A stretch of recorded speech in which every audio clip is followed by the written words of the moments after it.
Fala, meus queridos, tudo bom? Vamos aqui agora para a nossa aula de número 61 de Física, onde vamos falar sobre magnetismo. Vamos continuar falando sobre ele aí. Então,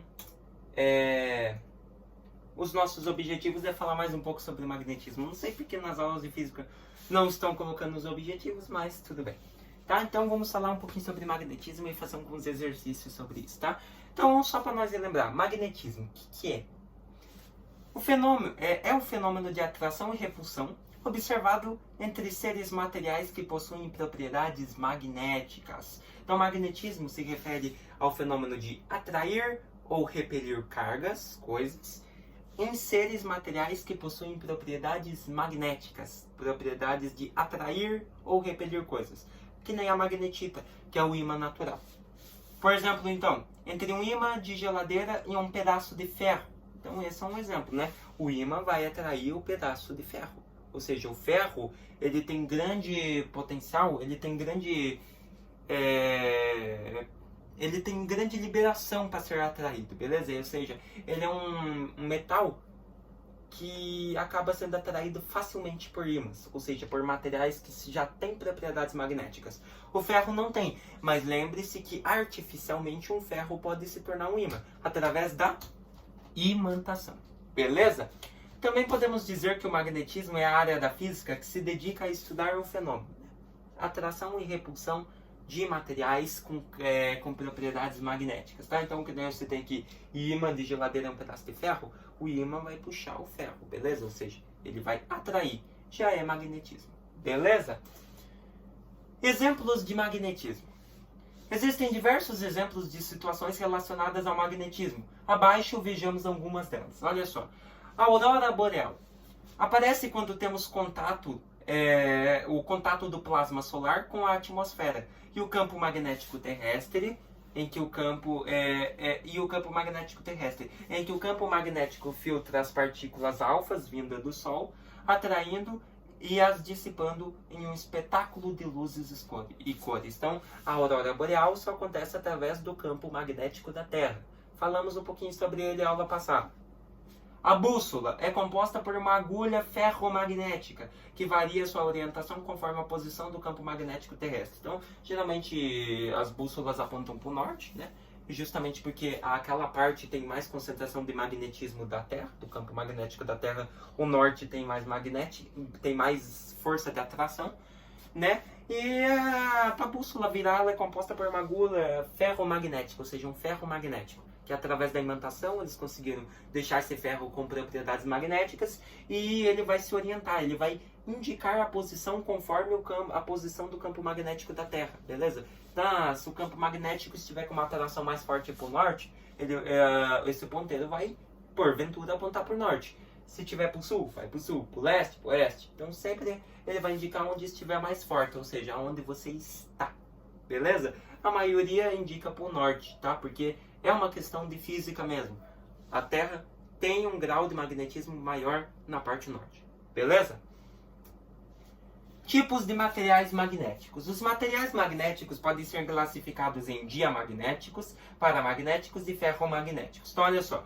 O que são diamagnéticos? São materiais conhecidos por não se atraírem pelos ímãs, já que ao serem aproximados de um campo magnético externo, em seu interior surge um campo magnético com sentido oposto e que some ao afastá-los desse campo magnético externo, como se repelissem.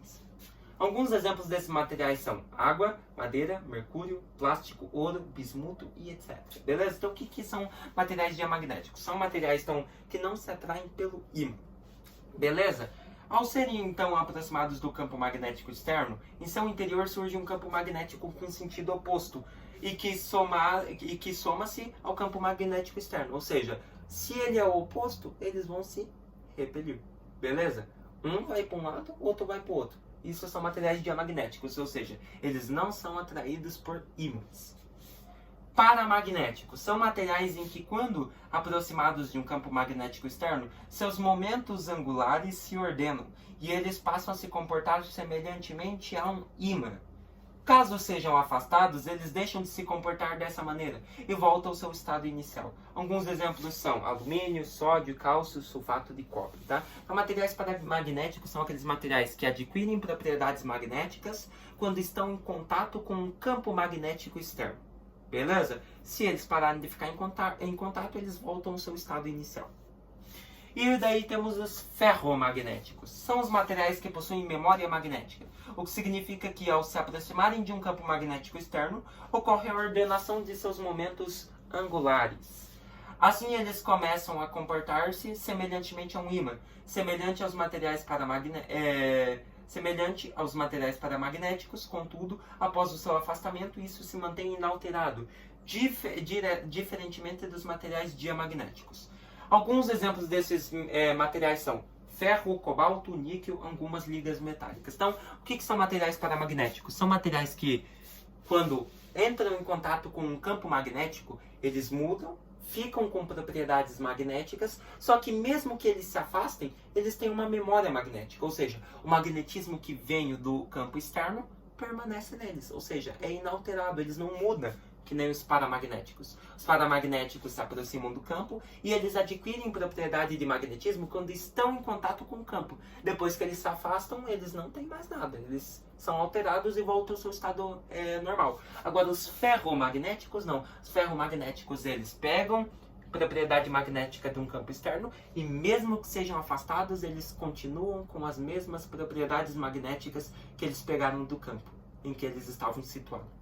Tá? Então, diamagnéticos, materiais que não se atraem por ímãs ou por campos. Paramagnéticos são materiais que, quando entram em contato com campos magnéticos, eles adquirem propriedades magnéticas, mas quando afastados voltam ao estado natural. E os ferromagnéticos são materiais que possuem memória magnética, ou seja, materiais que, quando entram em contato com o campo magnético, permanecem com propriedades magnéticas. Fechou? Exercícios, então. Olha só. Um pequeno ímã é colocado na proximidade de uma barra de ferro. Sobre a situação descrita, assinale a alternativa correta. O ímã atrai a barra de ferro com a mesma intensidade que a barra de ferro atrai o ímã? A força que o ímã exerce sobre a barra de ferro é maior que a força que o ferro exerce sobre o ímã? O ímã atrai a barra de ferro atrai o ímã, ou a força que a barra de ferro exerce sobre o ímã é maior que a força que o ímã exerce sobre a barra de ferro? Galera, com certeza a letra A. O que diz a letra A mesmo? Olha só.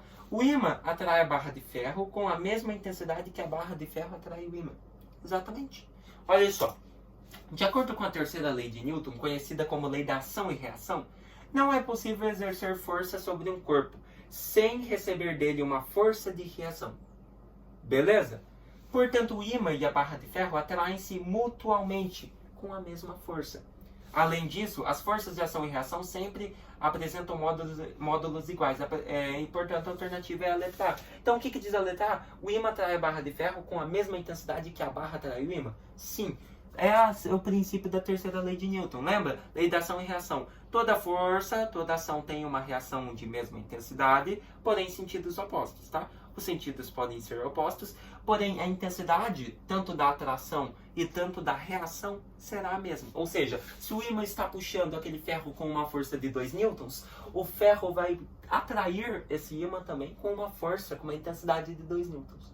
É isso que diz. Portanto, letra A. Fechou? Olha só, daí temos o último aqui. Sobre o campo magnético terrestre, assinale a alternativa falsa. Letra A. O polo norte magnético encontra-se no polo sul geográfico da Terra? É verdade isso? O polo norte magnético encontra-se no polo sul geográfico da Terra? Sim. Tá? A bússola ela é um pouco diferente. Tá? Então sempre o polo norte magnético da Terra vai se encontrar onde é o polo sul, que a gente vê na geografia e nos mapas.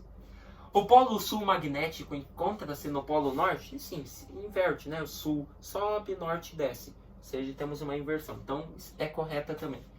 A C. O campo magnético terrestre é mais fraco na região dos polos? Aí que já erramos. Aí já pode marcar que a letra C é incorreta. Por quê? A concentração de linhas de campo magnético e, consequentemente, a sua intensidade são maiores nos polos e menores na linha do equador da Terra. Então, sempre no campo, quando você fala de campo magnético da Terra, sempre nos polos, seja norte, sul, sempre nesses polos a intensidade de magnetismo é mais forte. Beleza? Então, a letra C está errada. Letra D. O campo magnético terrestre é mais intenso na região dos polos? Sim, a letra D está correta. Né? É o contrário do que diz a C, que está falsa. E aí, o campo magnético terrestre surge por causa da diferença na velocidade de rotação do núcleo e da crosta terrestre? Sim, exatamente. Também, tá? Mais umas curiosidades, né? A partir desse exercício, vimos afirmativas, que estão certas, e mais algumas curiosidades que a gente não sabia, tá? Então, letra C é a alternativa falsa, tá? Sempre o magnetismo é mais forte, a força é mais forte nos polos magnéticos da Terra. Fechou? Olha só, ao quebrarmos um ímã ao meio, devemos esperar que os seus pedaços fiquem desmagnetizados? Não, você não vai mudar a composição, tá? O ímã, ele é um material ferromagnético. O que é um material ferromagnético? É um material que nem eu acabei de falar, que não perde propriedades magnéticas, ele tem memória magnética. B. Um dos seus pedaços seja o polo norte e o outro o polo sul? Não, galera, não tem isso, tá? Como que vai se dividir? Esse pedaço vai ser o norte e esse vai ser o sul. Possível.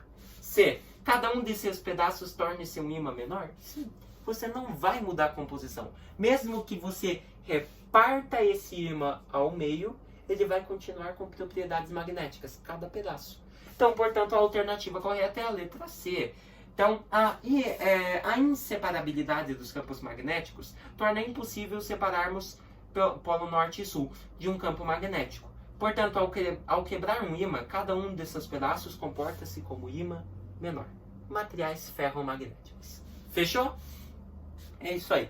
Daí temos a D lá. A lei de Lenz afirma que a corrente elétrica induzida em um circuito não tem nada a ver, né, com magnetismo. Deixa pra lá. Então, letra C é a alternativa correta. Agora sim, encerramos, né? O que nós vimos? Vimos então mais conceitos de magnetismo e vimos aí alguns exercícios básicos, né? Através desses exercícios deu para aprender um pouco mais e aprender mais umas curiosidades aí. Fechou? Eu espero que vocês tenham gostado dessa aula, entendido mais um pouquinho aí sobre o magnetismo na física, parte bem legal, bem interessante. Se vemos na próxima aula daí que eu acho que nós vamos falar um pouquinho sobre campo magnético, beleza? Aprofundar um pouquinho nesse tema. Até mais!